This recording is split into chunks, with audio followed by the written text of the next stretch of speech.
Rising floodwater in North Carolina this morning threatens to shut down bridges and cut off communities. The death toll in the state climbed to 20. They make up most of the 36 deaths in the United States from Hurricane Matthew. Damage estimates are in the billions. Manuel Bojorquez is in Grifton, North Carolina, where the flooding threat is far from over. Manuel, good morning. Good morning. Some rivers are not expected to crest until this weekend. The concern here in Grifton is that even though this water has reached its peak, it may not recede for the next several days.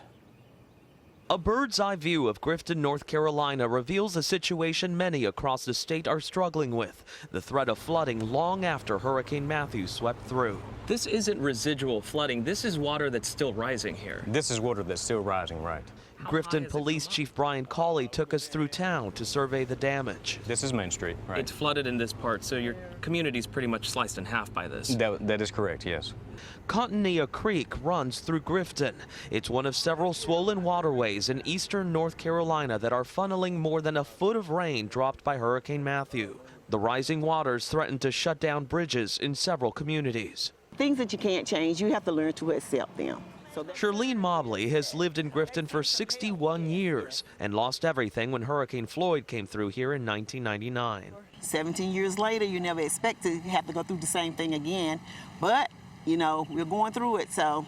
Since Sunday, there have been at least 80 air rescues and thousands are displaced. Cassandra Roach and her daughter had just 15 minutes to evacuate their home, leaving nearly everything behind except for some clothes. Emotional,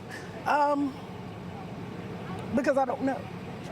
You don't know what state your house is in right now? Right. I don't know if I have a house to go back to.